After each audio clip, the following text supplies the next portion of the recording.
Hi, Stephen. Welcome to our interview.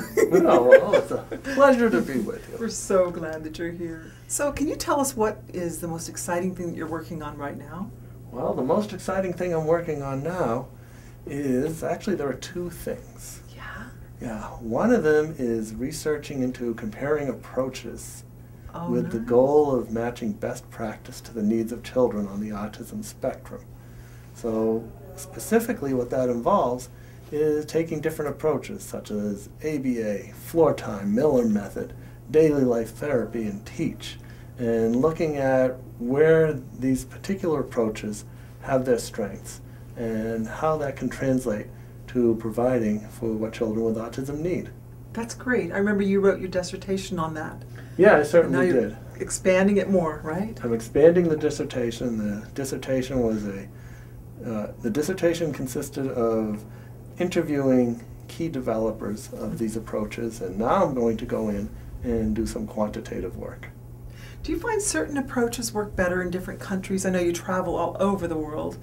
So are certain approaches better for different cultures or different groups of people? That's hard to say. I think what we can say is that different approaches are better for different people. I don't know if we can go so global as to say particular approaches are better for particular cultures or countries. What are some of the biggest things you've learned from traveling to different countries? Well, the biggest thing that I've learned, and what is most encouraging, is that no matter where I go, even to the most desolate places, is that there's always pockets of best practice in working with children on the autism spectrum. And what that suggests is that we all have something to learn from each other. That's wonderful. I think that really stands true. Tell us about your music. You love music. Oh, music, yes, I love music.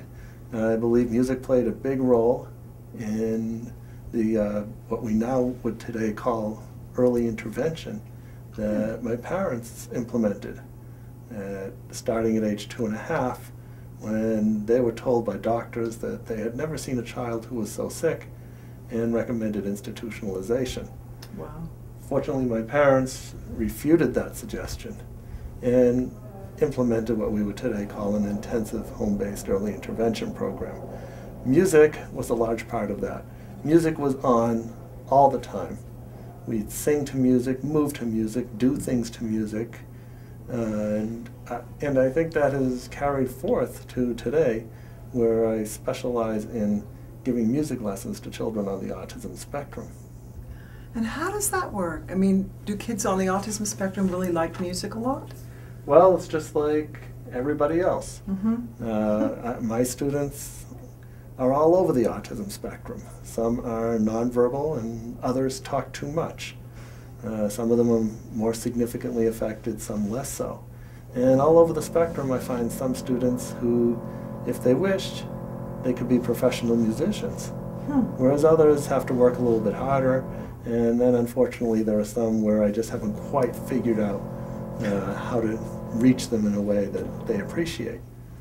I think what's really important with music is that in addition to the therapeutic benefits that music therapists look for, music also provides a real-life skill in which to develop interactions with others as a musician, perhaps joining a community band. Also, children with music need to have fun, and that's a large part of music and a large part of the arts in general. And finally, I haven't figured out how to teach typical kids yet, so I just stick with those on the autism spectrum. They're much more predictable. Good plan. Sounds really good. And I know you wrote the foreword for Artism, our new book, which is filled with artwork from Donna Williams. Temple Grandin's drawings are in there. Can you tell us a little bit about how your relationship with artwork is? Well, artwork, I believe, accesses a different part of the brain. So there are many situations where a person with autism may be nonverbal, but the ability to do art remains the same. It has not been affected, and in some cases, perhaps there's a situation where the verbal capacities of someone may actually cover up the ability to do art. So if that is, for some reason, taken away or missing, maybe that helps a person express their abilities in art to a greater degree. Wow, that's really interesting. Now, I know you've written some parts of Autism Tomorrow, our new book that's coming out, that has come out. That's right. And so can you tell us what you see for the future of our kids with autism?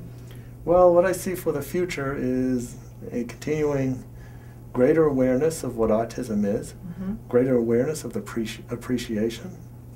greater appreciation for people on the autism spectrum. And what I also see is a greater use or employment of people with autism in helping people with autism. We're really on the edge, really at the beginning of where we see people with autism specializing in the areas of intervention, in the areas of research, in the area of art for people on the autism spectrum. And who better knows about the autism spectrum than those of us with autism? That's for sure. So do you agree with Temple when she's talking about how difficult things are going to be, and that people that they have a hard time explaining or working in jobs where social situations get in the way? Yes, I agree with Temple that socialization can be difficult, present difficulties for people on the autism spectrum in terms of employment. Studies have shown that the greatest variable in terms of success, in terms of career success, is essentially how well do you get along with others. And if people with autism socialize differently, in perhaps a way others don't understand, and as long as those of us on the autism spectrum are a minority, a small minority of the population, that's going to make it harder for us to be successful. Well, it seems to be switching back and forth here, right? I mean, the population of people with autism is getting bigger, and do you see the tables turning? Well, I like to think so. With the incidence rate rising from 1 in 10,000 a generation ago to now at about 1 in 100, maybe within the next generation there'll be more of us on the autism spectrum than those without. That's right. Then you'll be trying to figure us out, right? Well, I'll have to write a book, perhaps Understanding Neurotypicals for Dummies. Now, you're going to be coming out to our conference in Vancouver in April with Kelly LeBrock, and where we're going to have all the men wear red high heels. Absolutely. Right on. Okay. What are you going to talk about at that conference? I don't know. What do you want me to talk about? I don't know. Oh, okay. Some of this stuff I'm sure, but I'm sure something's going to come up in the next 4 months that's going to be even, the latest and greatest. All right. Well, what I plan to talk about at the Vancouver conference is how to promote success for people on the autism spectrum. And I think what is really interesting in terms of success is that people with autism can be successful by using their considerable strengths. And actually, that's how everybody else can be successful too. So by using our strengths, we can be successful just like everybody else. Fantastic. So, does anybody else have any other? I have a couple questions, Steve, if they're not too much. Yeah. Oh, let her rip. Now, we got to go by 9:45. Okay, we touched on this a little bit. How important is it? I can't hear myself with my own self. How important is it, Steve, for people that exist, in this world that most people exist in? How important is it for us to come meet someone on the spectrum in terms of having a shared experience? Because a lot of people expect people on the spectrum to come have a shared experience with us, but never the other way around. Well, I believe that's very important, that people who aren't on the spectrum be exposed to experiences that those of us on the autism spectrum have. Perhaps we can draw an analogy to music. We can talk about music, we can look at music, we can analyze music, but nothing brings the experience of music like having a live musician play music. Or driving down the road and singing at the top of your lungs in Hawaii with the top down the car. Right, and raining. What can I do to have a shared experience, with someone on the spectrum? What kind of things can I look towards doing physically or verbally or socially? Well, I think the best thing you can do is get to know people on the autism spectrum and get to understand what they have to go through and listen to how they perceive the world. Do you you know Jonathan, my son Jonathan? Yeah. Do you have Johnny the worm, Johnny the worm, can't go to bed 'cause his mattress is too firm. Johnny the worm, Johnny the worm, Johnny, oh Johnny the worm. Beep, beep. Just had to We do that. this all the time. We do. So anyway, back to Jonathan. Oh, yes. Do you have any suggestions of ways to make him more social? To get him to get away from the computer more and have, just have more of a social life? Well, what I would do is find ways to use his interest, in this case computers, Computers. to develop a social life, to develop social interaction.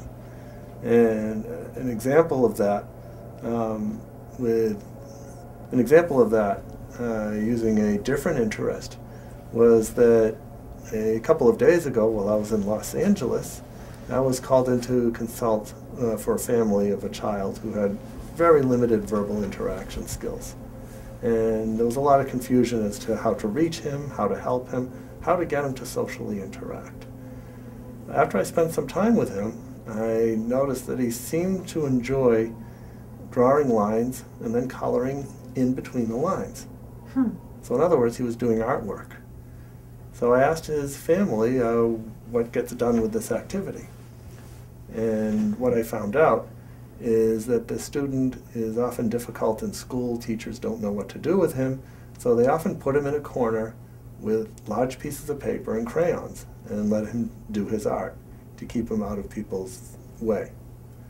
And like I often say, when in doubt, talk to the child with autism. Or if they can't What talk, a concept. when in doubt, at least observe the child with autism. So here we have a child who has a skill, a particular skill in art, and the question is, how do we use this skill in which to develop interactions with others? Getting other people, for example, to join him in his artwork.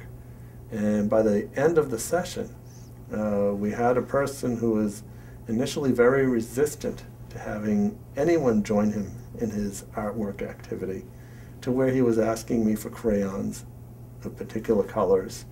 I was asking him for crayons of particular colors, and we were drawing together on the same sheet of paper, side by side. Very good. So getting back to Johnny, what can we do using the computer, perhaps as the initiator of developing social interactions with others? Facebook. Well, it can be a start. We also have to be careful that Facebook and other social networking services do not become substitutes for Right. social interaction. But they're great as adjuncts. So how did you become so good with social skills? It's taken a lot of practice, a lot of reading books. I remember in undergraduate school suddenly becoming aware that nonverbal communication was a mode of interaction. It was a channel of information that was exchanged between people. Once I discovered that, I would spend hours in bookstores reading books, reading texts on body language, and essentially building up a lexicon of nonverbal communication. So it is an area that fascinates me, and I like to study it. And by studying nonverbal interaction, I am able to decode nonverbal communication in others. It's a conscious effort. It doesn't always happen as fast as I would like it to do. However, I find this area fascinating, so I keep reading and thinking about it. Special interest, huh? It's become a special interest. Yeah, I think what happens with social interaction is that it's a myth that people with autism don't want to interact. And what happens is social interaction becomes a really unpleasant activity, as attempts to socially interact get rebuffed in the early years in grade school, and the response of other children are either to be ignored or perhaps be bullied, which is very unpleasant, which then reduces the amount of time Well, the number of times a person with autism as a child can work through play on social interaction skills with others. And the person with autism may get more involved in repetitive or self-stimulatory behavior, which then sets up neural pathways for that type of, say, interaction or behavior, as opposed to socially based interaction, and it becomes a vicious cycle. Wow. So what that means is finding ways to promote social interaction for people with autism as early as possible. Well, Jonathan has 5 siblings, so there's no getting away from social interaction in our family. That's great. I think that's really helped him out a lot, but I think it would Jonathan's mother is very social. You think? It could be.